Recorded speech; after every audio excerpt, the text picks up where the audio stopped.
तपती गर्मी में अपने पौधे को डिहाइड्रेट रखने के लिए और सूखने से बचाने के लिए आज के वीडियो में मैं आपको एक चीज़ बताने वाली हूँ। ये पूरी गर्मी आपको अपने पौधे पर सप्ताह में एक बार या 2 बार या उससे भी ज़्यादा देना है, जिससे आपके प्लांट के पत्ते सूखेंगे नहीं। मैंने अक्सर देखा है कि जैसे ही गर्मियाँ शुरू हो जाती हैं हमारे पौधे सूखने लगते हैं। भले ही उन्हें हम रेगुलर फर्टिलाइज़र देते रहते हैं, लेकिन पौधे बेजान से नज़र आते हैं।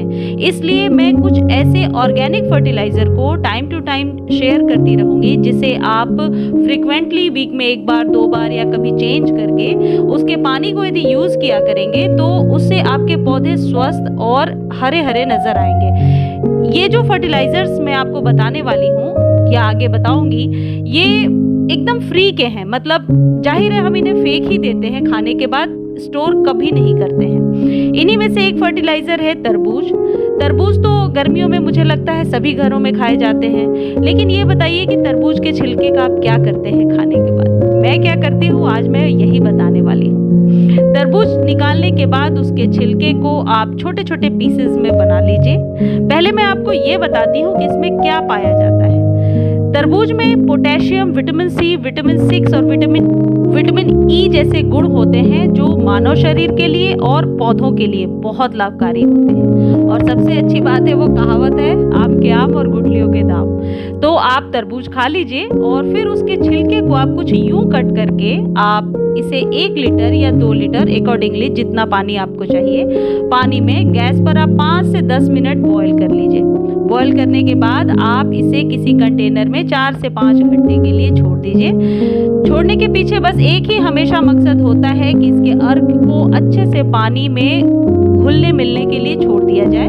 तो आप बीच बीच में चाहे तो थोड़ा स्टर करते रहें, चलाते रहें और फिर इसे छोड़ दीजिए। बाद में आप क्या कीजिए, इसके पानी को स्प्रे बॉटल में भरिए और अपने सभी प्लांट्स पर स्प्रे कर दीजिए। जड़ों में भी देना है।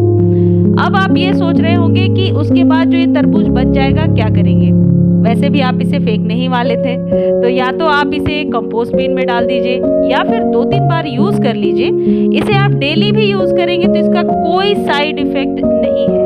उल्टा ये आपके प्लांट की मिट्टी को बहुत ही ज़्यादा हाइड्रेटेड रखेगा, गर्मियों में सूखने से बचाएगा। और दूसरी चीज़ ये है कि बिल्कुल फ्री की चीज़ है और आसानी से आप बना सकते हैं।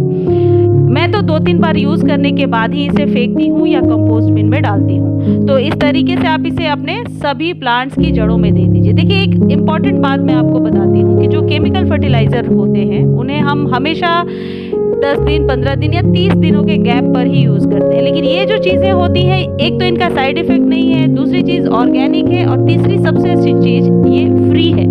तो इसका इस्तेमाल आप अक्सर अपने गार्डन में किया करें। इससे क्या होता है कि एक तो मिट्टी बहुत रीजनरेट रहती है, मिट्टी जो है पुरानी नहीं होती है। मिट्टी को हमें रीजनरेट करने की बार बार उसमें प्रोटीनियस कोई चीज़ डालकर ऐसा कुछ करने की ज़रूरत नहीं पड़ती है और मिट्टी बीमार नहीं होती, पौधे आपके जल्दी बीमार नहीं होते हैं। दोबारा फ्लावरिंग भी बहुत ही अच्छे तरीके से कर पाते हैं। आप ये भी कर सकते हैं कि इसे छानिए, स्प्रे बॉटल में भरिए और अपने सभी प्लांट पर स्प्रे कर लीजिए।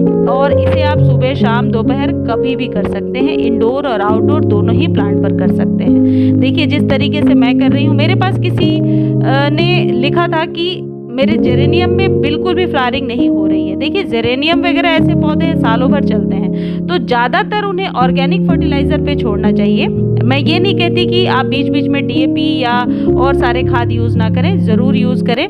लेकिन ये सारे जो खाद होते हैं, इनमें माइक्रो न्यूट्रिएंट्स होते हैं जो हमें मालूम भी नहीं है, या शायद मैं वो एक्सप्लेन भी नहीं कर पा रही हूँ, जो आपके प्लांट के लिए ज़रूरी है। प्लांट के मिट्टी के अंदर जो वर्मीज़ होते हैं उनको भी ये कोई नुकसान नहीं पहुँचाता। मिट्टी के अंदर वर्मीज़ जो होते हैं वो प्लांट हमेशा ज़्यादा उपजाऊ, ज़्यादा फूल फल देने वाला होता है और गर्मी भी ज़्यादा है। तो इस तरीके के ठंडक पहुँचाने वाली खाद जब हम इसे दे देते हैं तो एक तो ये मरेगा नहीं, जो पत्तियां हैं वह पीली नहीं होंगी और इसकी ग्रोथ भी सही होती रहेगी और बहुत आसानी से आप इसे यूज़ कर सकते हैं। तो इस तरीके से आप समझ चुके होंगे कि यूज़ कैसे करना है। और ये vitamin A, vitamin 6, vitamin C, potassium और लाइकोपीन का एक बहुत ही अच्छा आप कह सकते हैं कि कॉम्बिनेशन है। देखिए, मोगरा में कल ही दिखाया था आपको, कितनी अच्छी कलियां बनने लगी हैं। सारे प्लांट्स को आप ये दे सकते हैं। मुझे उम्मीद है आपको समझ में आ गया होगा। अब इस चीज़ से रिलेटेड और कोई जानकारी चाहिए तो आप कमेंट सेक्शन में लिख दीजिए, मैं ज़रूर जल्द से जल्द आंसर देने की कोशिश करूँगी। और मेरे वीडियोज़ अच्छे लगते हैं तो चैनल को लाइक, शेयर और सब्सक्राइब कीजिए।